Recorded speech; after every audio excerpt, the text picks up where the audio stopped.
우리 옆에 사람들 인사합시다. 할렐루야, 반갑습니다. 보고 싶었습니다. 예, 감사합니다. 또 오랫동안 안 보이던 친구들도 보여서 감사하고 우리 전 성도들 함께 예배할 수 있어서 너무나 감사합니다. 오늘은 추수감사주일이에요. 앞에 과일들 보이시죠? 예, 잘 연근 과일들이 이렇게 아름답게 디스플레이 되어 있어서 감사해요. 수고하고 애쓴 손길들도 감사를 드립니다. 자, 우리는 추수감사주일 농경사회가 아니니까 우리가 막 농사지어서 하나님 앞에 가져오면 좋지만 지금 도시에 살면서 그럴 수는 없어요. 그런다 해도 우리의 마음속에서 한번 하나님 앞에 감사하고 고백합시다. 손을 번쩍 올리고 하나님 반년 동안 지켜주신 은혜에 깊이 감사합니다. 모든 영광 하나님이 받으시옵소서. 아멘. 예. 할렐루야. 예. 그래서 추수감사주일은 추수한 것에 대해서 내가 먹을 수 있도록 얼마나 감사해요.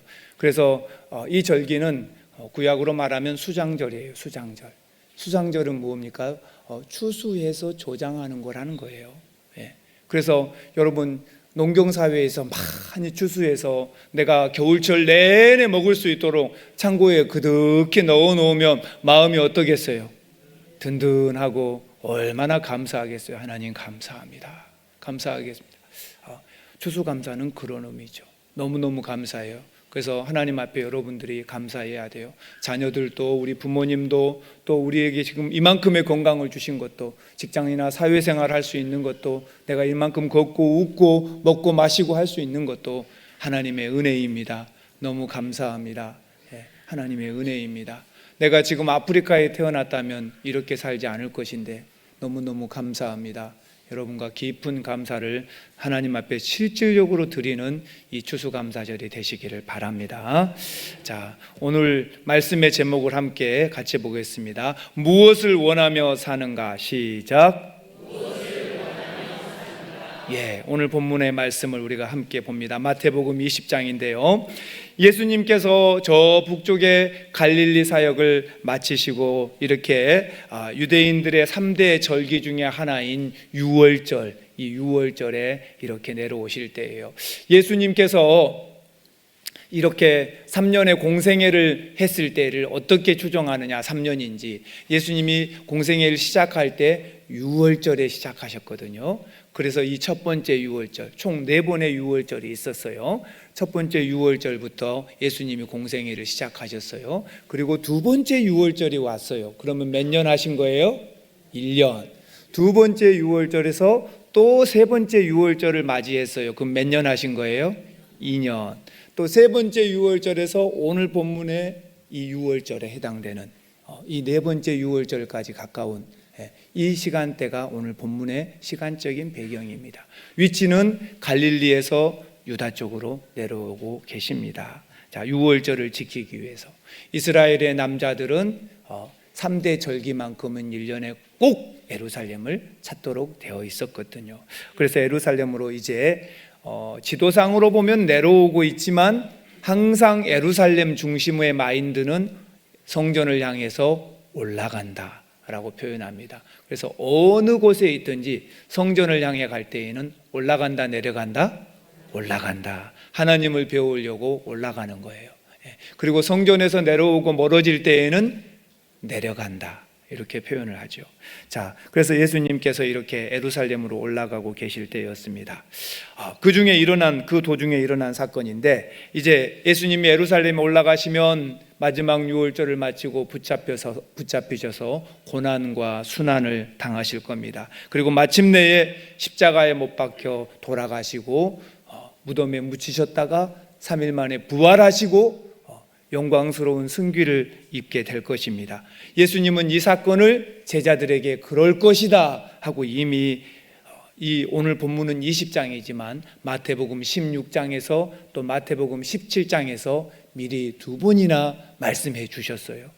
이 사실에 대해서 예수님의 십자가의 고난을 분명하게 예고해 주셨죠. 그러나 제자들은 깨닫지 못하고 있었어요. 그게 그런 말씀인지. 몰라요.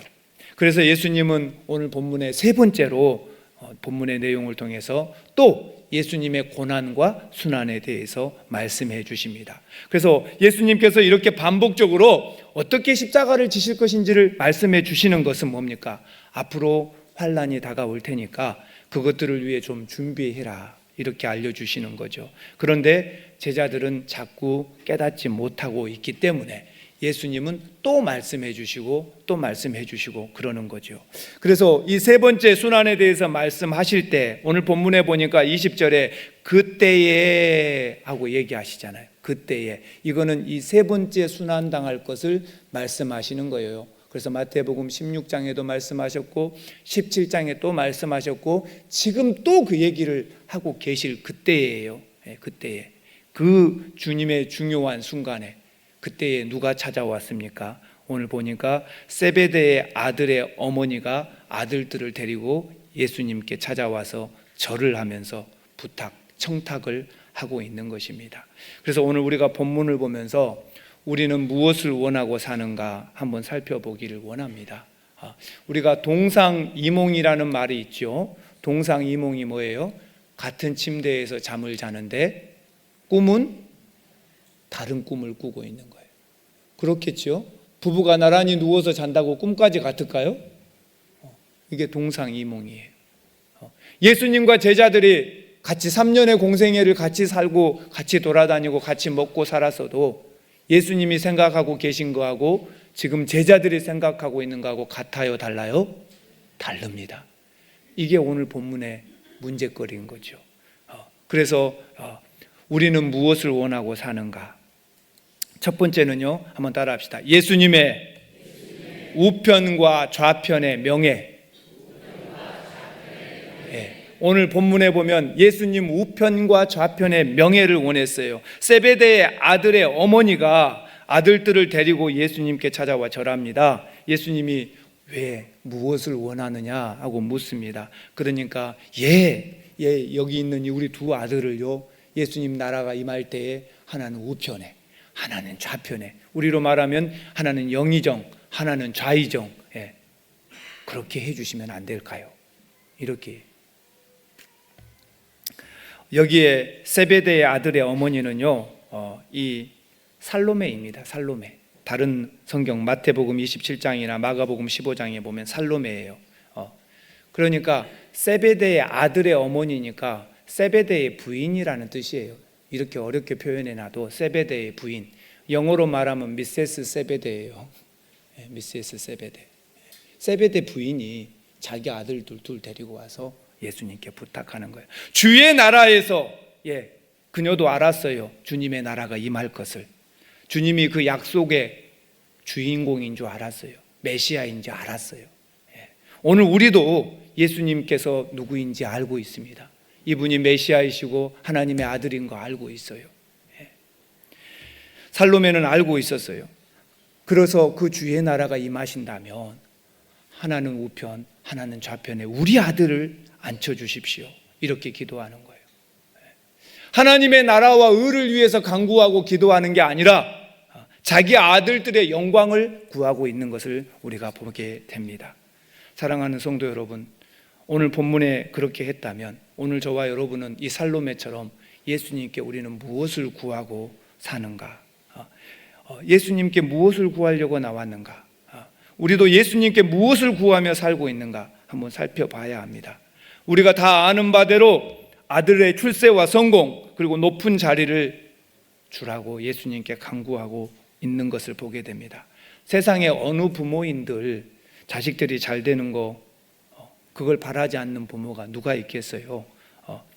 그것을 뭐 허물이라고 말할 수 있겠습니까? 나쁘다고 할 수 있겠습니까? 우리도 솔직히 그렇잖아요. 내 아들이 내 딸이 좋은 곳에 장가들고 좋은 곳에 시집가기를 바라는 마음, 사회적으로 내 자녀들이 성공하기를 바라는 마음, 출세하기를 바라는 마음, 다 부모님들이 있는 거 아니겠어요?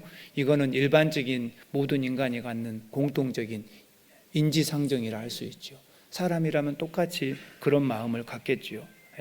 그러나 우리는 또 한켠에는 하나님의 나라를 받드는 하나님의 나라의 백성들입니다. 주님의 제자들이에요. 그러니 우리는 한번 따라합시다. 하나님의 영광이 우선이어야 합니다. 내 자신의 영광보다는 우리 그리스도인들은 하나님의 영광이 더 우선이어야 돼요. 예. 부모님들이 자녀들을 위해서 걱정하고 그러는 거 그거 당연한 일이지요. 인정합니다. 그거 인정해요. 예. 부모들은 당연히 그렇겠지요. 그렇지만 그것보다도 하나 더 앞서서 우선해야 할 것이 하나님의 영광을 위해서 살아야 한다는 겁니다. 여기 보면 미세스 세베대 살로메는 자기 아들들의 이기적인 강구가, 그들의 영예가 먼저였습니다. 얼마나 예수님 우편에 하나는 예수님 좌편에 영광스러운 그 자리에 우리 아들들이 떡하니 앉아 있으면 좋겠어요. 예수님의 제자들이 많지만 그 많은 제자들 중에 우리 아들들이 예수님 좌우편에 앉으면 좋겠어요. 이거를 예수님께 청탁을 넣었다는 것입니다.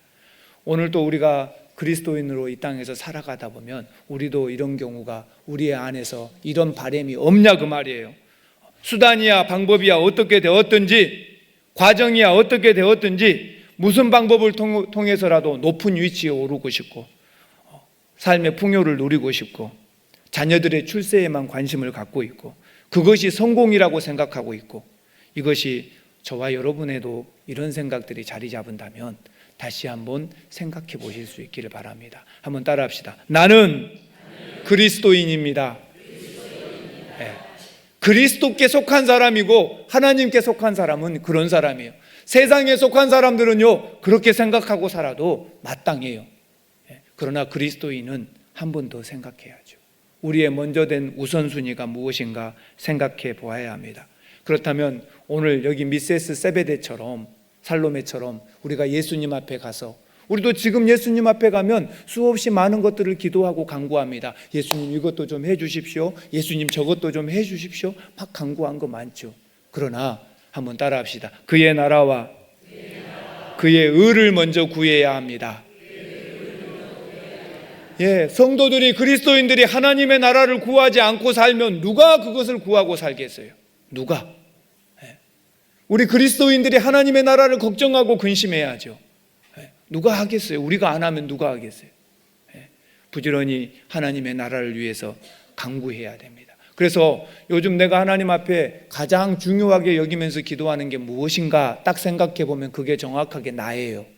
그게 나라고요. 내가 어떤 그리스도인인가, 나는 몇 점짜리 그리스도인인가 자기가 자신을 평가해 보고 싶다면 내가 요즘 주님께 뭐라고 기도하는가 보시면 알아요.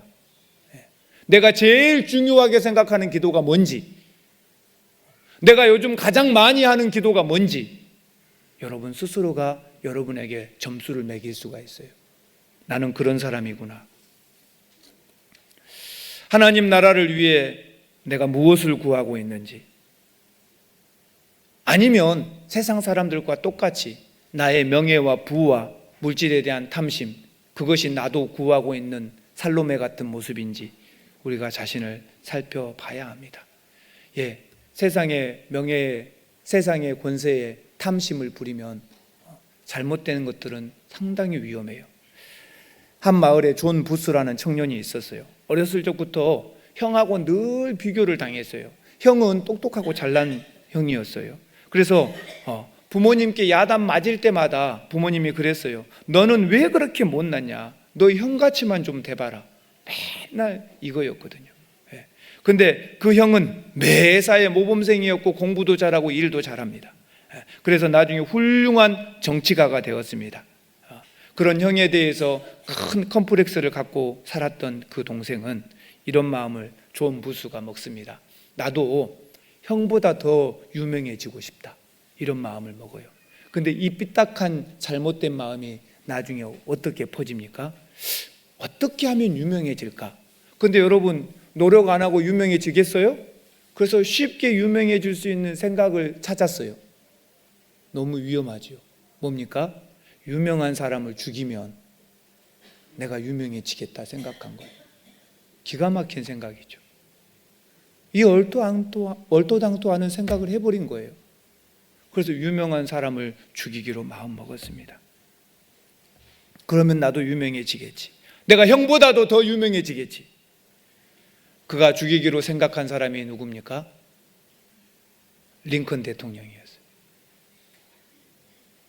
그 청년은 주저함 없이 링컨 대통령을 향하여 방아쇠를 당겼습니다. 한 시대를 낳은 유능한 인재, 위인, 정말 미국의 아버지 같은 사람을 죽였어요. 근데 그 죽인 이유가 그 작은 명예심 때문이었어요. 형보다 더 유명해지고 싶은 거. 오늘 저와 여러분이 한번 생각해 봅니다. 나는 예수님께 어떤 명예를 구하는가? 미세스 세베데처럼, 살로메처럼 예수님 나라가 임하면 내 아들은 우편에, 또 내 다른 아들은 좌편에 앉게 해주십시오. 그게 그렇게 중요했던 거예요. 다른 제자들 말고 꼭 우리 아들들이어야 됩니다. 어머니의 마음은 10분 이해가 가요. 그러나 우리 그리스도인의 마음으로 본다면 이렇게 살아서는 안 된다는 거죠. 오늘 저와 여러분도 그리스도인 아닙니까?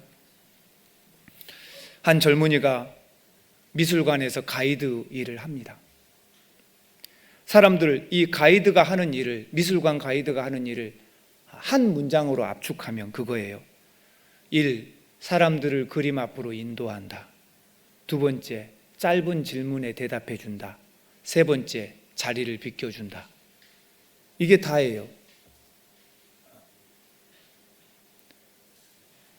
사람들을 모시고 그림 앞으로 갔습니다. 이 그림은 모네의 그림입니다. 그리고 사람들이 감탄을 연발합니다. 한두 가지 물어봅니다. 답해 줍니다. 그리고 조용히 옆으로 빠져 있습니다. 사람들이 깊은 생각도 해보고 또 방향도 바꾸어 가면서 그림을 깊이 감상하도록 자리를 비켜야 해요. 시간이 지나면 사람들을 또 데리고 갑니다. 이 작품은 렘브란트의 그림입니다. 사람들이 몇 가지 질문하면 답해주고 또 자리를 비켜줍니다. 마음껏 감상하도록. 이게 그가 하는 일이었어요. 자부심이 대단했습니다. 어느 날은 자기 역할을 잃어버렸어요. 사람들이 자기를 보러 오는 줄로 착각했어요. 그래서 물러나야 하는데 작품 곁에 서 있는 거예요. 사람들이 우와 그렇게 감탄사를 자아내면 괜히 자기 얼굴이 붉어졌어요. 자기가 그린 그림도 아닌데. 그리고 이렇게 얘기합니다. 마음에 드신다니 다행입니다.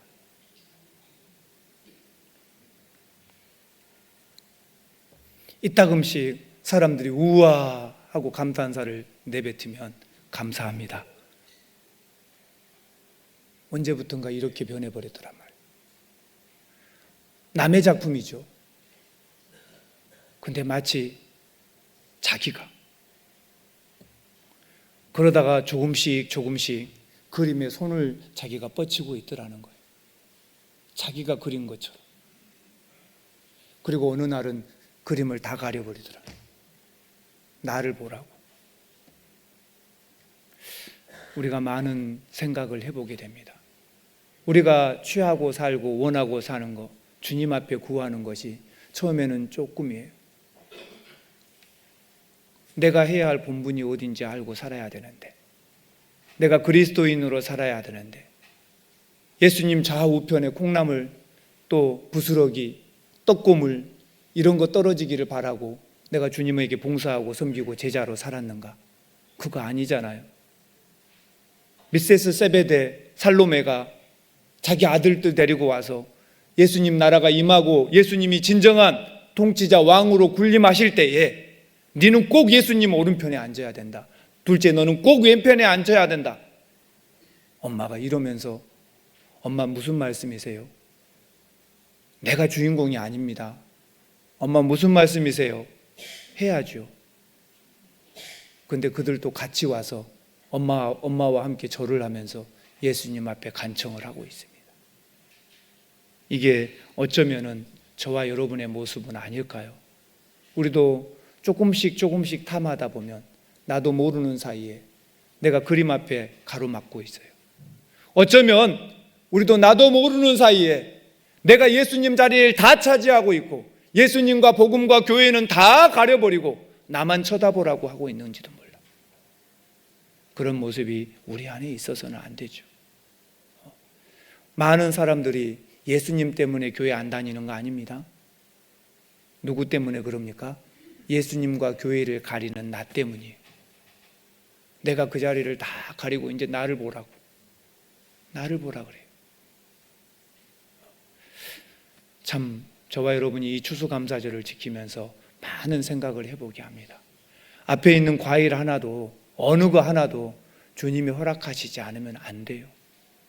어떤 날은 비가 많이 와서 벼의 수확량이 반으로 주는 해도 있어요. 어떤 해는 햇빛이 너무 좋아서, 지금부터 4년 전인가는 진짜 그랬어요. 햇빛이 너무너무 좋았어요. 햇빛이 너무너무 좋으니까 수확량이 30% 떨어져 버려요. 보기에는 멋있었어요. 막상 콤바인 놓고 밭에 추수를 해보고 논에 추수를 해보니까 벼가 추수량이 3분의 1도 안 돼요. 우리가 생각하면 다 우리가 기르고 우리가 하는 것처럼 보이지만 하나님께서 햇빛과 물과 공기와 바람과 비를 적당히 안 주시면 절대로 거둘 수가 없는 거예요. 저와 여러분이 이 추수가 하나님이 주신 은혜의 산물이라면 오늘 저와 여러분이 영적인 나의 마음의 추수도 똑같아요. 내가 하나님 앞에서 어떻게 쓰겠어요? 하나님의 은혜가 아니면. 내가 만드는 게 나 아닙니다. 우리가 구해야 할 것은 어떤 것입니까? 찰스 스펀전 목사님이 그런 얘기를 했어요. 내가 만약에 하나님의 은사로 내가 선교사가 된다면 나는 백만장자로 죽는 것을 거절하겠다. 내가 백만장자로 살다가 죽는 거 거절하겠다는 거예요.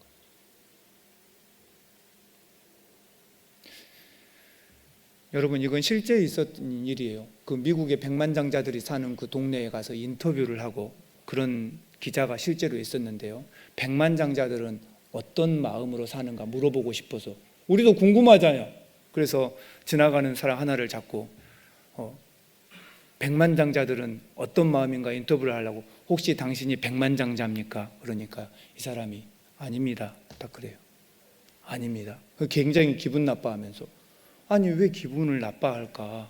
말투가 벌써 기분 나빠하는 소리예요. 왜 기분 나빠할까? 아니면 아닌 거지. 그랬더니 나는 천만장자입니다. 이건 실제예요, 실제. 그래서 기분 나빠본 거예요, 벌써 인터뷰할 때. 난 백만장자들하고는 질이 다른 사람입니다. 백만장자를 인터뷰하고 싶다면 저리 가십시오. 와, 깜짝 놀랐어요. 저런 마음을 갖고 사는구나.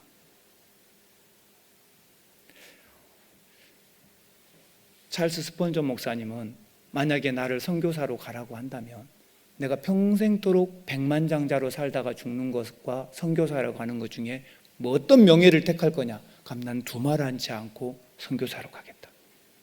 내가 선교사가 되기에 하나님이 적합하다고 나를 판정만 내려주신다면 내가 왕으로 살기 위해서 세월을 낭비하는 거 절대 하지 않겠다. 내가 이대로 간다면 대통령도 될 수 있어. 근데 내가 하나님이 선교사로 부른다면 나는 그 시간을 허비하지 않고 그냥 가겠다는 거예요. 왕의 가문과 왕의 계급과 훈장, 그리고 왕관, 이 모든 것을 다 내려놓는다고 해도 하나님이 나를 선교사라고 가라고만 한다면 나는 지금도 가겠다. 그리스도를 위한 명예로운 건축을 하고 영혼 구원하는 것을 위하여 부지런히 뛰고 주님이 나를 그 자리에 위임만 해주신다면 나는 선교사로 가겠다. 나는 선교사가 그리스도를 위해서 자기를 적절히 부인하고 그리스도의 영광을 전파하기 위해서 타국에서 명예로운 남자 중에 남자 중 그런 남자라고 나는 생각한다. 나는 그런 삶을 살고 싶다. 세상 사람의 눈에 보이지는 않지만 인간들 중에 진짜 왕이 있다면, 오늘날로 말한다면 진짜 대통령이 있다면 그 사람은 선교사다. 누구의 말입니까? 찰스 스펄전 목사님의 얘기예요. 나는 주님이 나에게 위임만 해줘서 네가 선교사로 나가란다면 나는 그렇게 그냥 두 말 않고 가겠다. 사랑하는 성도 여러분, 많은 생각을 해보게 합니다. 우리가 구해야 할, 그리스도인들이 구해야 할 영예라는 것, 명예라는 것이 뭘까? 어떤 명예를 나는 원하고 사는가? 한 번 더 깊이 생각해 보시길 바랍니다. 두 번째, 나는 무엇을 원하고 사는가? 한번 따라합시다. 예비된 영광스러운 자리를 바라보고 살아라. 22절과 23절에 예수님 말씀하십니다.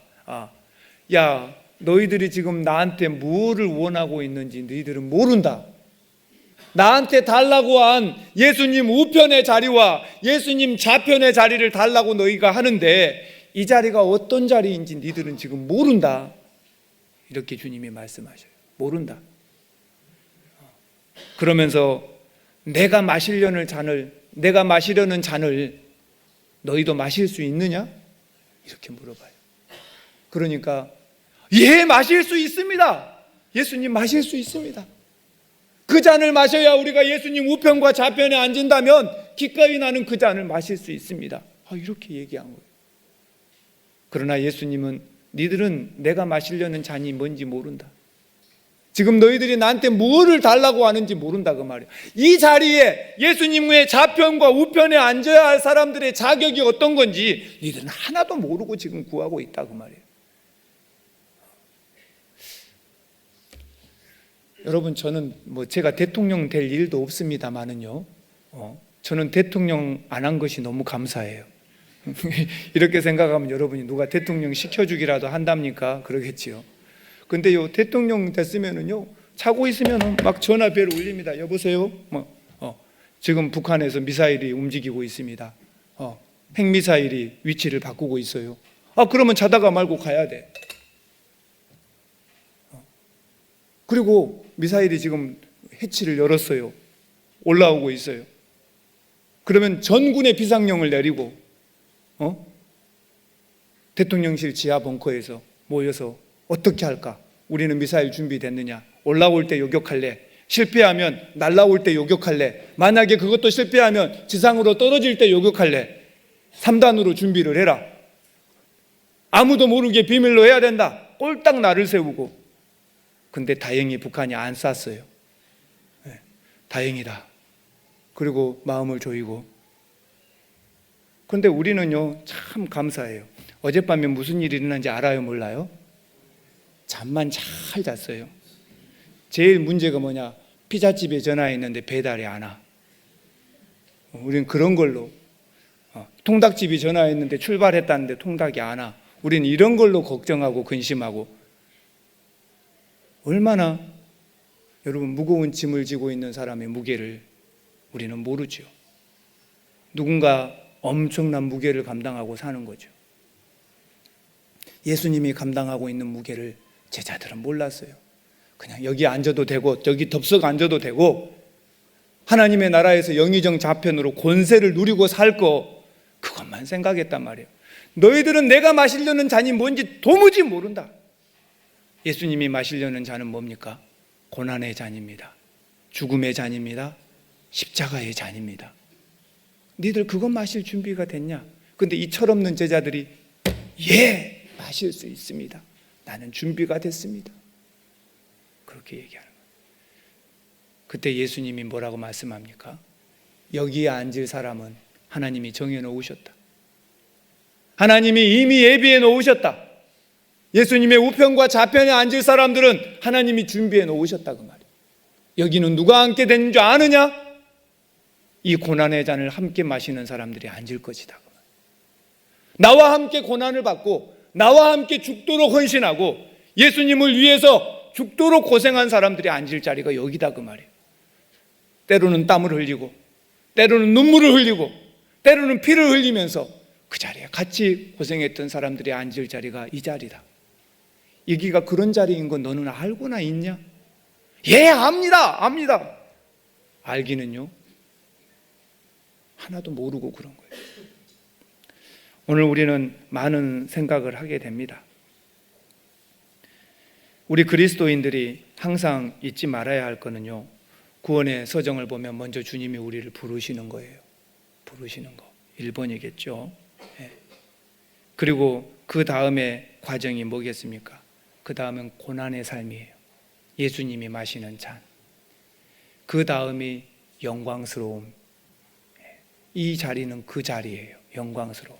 근데 많은 그리스도인이 구원받는 거, 그 다음에 고난의 잔은 쑥 빼버립니다. 그리고 건너뛰어서 영광스러운 자리에 갈 걸로 생각해요. 그렇지 않다는 거예요. 많은 목사님들이 그런 얘기를 해요. 목사님들은 교회에서 무슨 설교를 해야 하냐? 축복의 설교하라는 거예요. 축복의 설교. 교회에 오면 목사님이 복 받을 겁니다. 잘 될 겁니다. 막 축복만 해주라는 거예요. 저도 그러고 싶어요. 교회에 오면 목사님이 좋은 말만 해주라고 그러고 싶어요. 이건 뭐하고 똑같은지 아세요? 병원에 갔어요. 살이 골마었어요. 근데 의사가 이러는 거예요. 자, 진통제 줄 테니까 진통제 먹으십시오. 이거 혹시 수술해야 되는 거 아닙니까? 꼭 그렇게 아픈 얘기 하지 마세요. 그냥 진통제 몇 알 주세요. 진통제 줘. 다음에 또 아파서 갔어요. 아이고, 아픈 얘기 하지 마시고 그냥 뭐 주시라고? 아, 그래요. 그러면 지난번보다 더 센 진통제를 줄게요. 당신은 예쁘고 당신은 착하고 당신 정도면 하나님 나라에 충분한 자격이 있고 당신 정도면 좋은 그리스도인입니다. 축복받을 겁니다. 그리고 자꾸 뭐만 먹이는 거예요? 진통제만 먹이는 거예요. 그러면 어느 날 어떻게 될까요? 다리를 잘라야 돼요. 어느 날 어떻게 될까요? 죽을 수 있어요. 아파도 이리 오세요. 까불고 있어. 다리 내놔. 의사가 그래갖고 그냥 애기들 다리를 쭉 잡고 울어도 안 돼요. 칼 탁 대고 찢어야지. 고름 짜내야죠. 그리고 꿰매야죠. 그래야 살 수 있는 거죠. 목회자들이 때로는 축복의 메시지보다 더 중요한 메시지가 뭡니까? 우리가 어떤 삶을 살아야 할까요? 현실적으로 진짜 고난과 아픔이 있는 삶, 그 잔을 마실 수 있어야 돼요. 오늘 따라합시다. 예수님의 잔, 나도 마실 수 있어야 합니다. 그건 고난의 잔이었어요. 그건 아픔의 잔이에요. 그거 마시는 사람이 이 자리에 앉을 거예요. 세 번째는요, 섬김으로 구원을 이루어가는 삶을 살아야 돼요. 우리가 예수님께 무엇을 구합니까? 예수님, 나도 좀 섬기는 사람 되게 해주세요, 이거죠. 예수님께서 이 사건이 일어날 때 미세스 세베데 그리고 이 살로메 그리고 그 아들들 둘 와서 예수님에게 청탁할 때 나머지 열 제자들이 뚜껑이 열려버렸어요. 이빨을 가는 거예요. 이 나쁜 놈들, 엄마를 모시고 와서 치맛바람을 일으키다니. 성질이 난 거예요. 그래서 너희들이 예수님 좌우편에 앉으려고 성질이 난 거예요. 제자들이 분하게 여겼다 그러고 있잖아요. 사실 그런 제자들을 예수님이 다 불러 얘들아 이리 와라. 너희들 세상의 군왕들이 어떻게 사는 거 봤지? 세상에 권력 가진 사람들이 어떻게 하고 사는 거 봤지? 선거철만 가면 시장통에 가서 머리 숙이고 한 표 달라고 할 때는 아주머니 손 덥석덥석 잡고 맛없는 떡볶이도 맛있게 먹고 봤지? 당선되면 오든 와 안 와? 예수님 지금 이렇게 말씀하시는 거예요. 그리고 어떻게 하든 오히려 쥐어짜고 멱살 잡고 가지고 있는 권력과 힘을 다 사용하든 않든 너희가 세상에 보는 건 그거야. 그런데도 이상하게 사람들은 그런 세상의 권력자들을 위대하다고 하고 추앙한다고 그러고 존경한다 그러고 나도 당신처럼 되고 싶다고 알랑거리지 않드나? 진심으로 마음속에서 그 사람 존경하고 사랑하냐? 안 하지 않냐? 그러면 세상에서 진짜 대접받아야 할 사람은 누구냐? 섬기는 자가 되어야 할 것이다. 예수님의 옆자리에 앉을 수 있는 자격은 누구냐? 섬기는 자여야 할 것이다. 예수님은 실제로 종으로 오셨어요. 그리고 마지막에 십자가에 죽기 이전에는 제자들의 발을 다 손수 세족식을 하며 시켜주셨죠. 사랑하는 성도 여러분, 오늘도 마찬가지입니다. 많은 그리스도인들이 섬김은 받으려고만 하지 섬기려고 하는 사람이 없어요. 부지런히 섬겨야 돼요. 우리 옆에 사람들 보고 섬기면서 삽시다. 할렐루야. 섬김이 힘이고요. 섬김이 리더십이에요. 예수님은 섬기려고 오셨고 자기 목숨을 대속물로 내놓고 제자들 앞에 무릎을 꿇고 그들을 발을 닦아주셨어요. 그 섬김이 엄청난 힘의 리더십이었어요. 2차 세계대전 미국 정부는 젊은이들에게 입영 통지서를 다 발령했어요. 큰 도시로 집결하라 그랬어요. 유니온 정거장에 많은 젊은이들이 이제 기차를 타고 입영을 하기 위해서 모여들었습니다. 거기에 따뜻한 커피를 나눠주고 또 코코아를 나눠주고 이런 사람들이, 자원봉사자들이 나왔습니다. 그 가운데 한 사람, 밤 늦은 시간까지 뜨거운 코코아 쟁반을 들고 다리를 쩔뚝거리면서 젊은이들에게 코코아 잔을 끝까지 나누어 준 노인이 하나 있었어요. 잘 다녀오세요. 그대들이 승리하고 돌아오기를 위해서 나는 매일 밤 하나님께 기도하겠습니다. 그러면서 코코아 잔을 계속 따뜻한 코코아를 나누어 주는 거예요. 그때 한 젊은이가 그 노인을 알아보고 이렇게 말합니다. 대통령 각하 아니십니까? 그래서 웃으면서 나를 알아보셨군요. 내가 끓여서 주는 이 코코아 한 잔은 미미한 것이지만 당신이 꼭 승리하고 돌아오기를 내가 하나님께 기도하겠습니다. 이 주인공이 미국의 32대 대통령 루즈벨트였어요.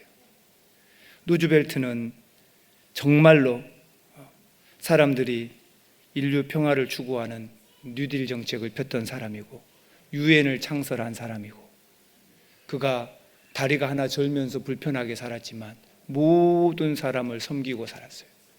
그래서 그가 미국 최초의 사선 대통령이 됩니다. 그의 리더십은 섬김의 리더십이었어요.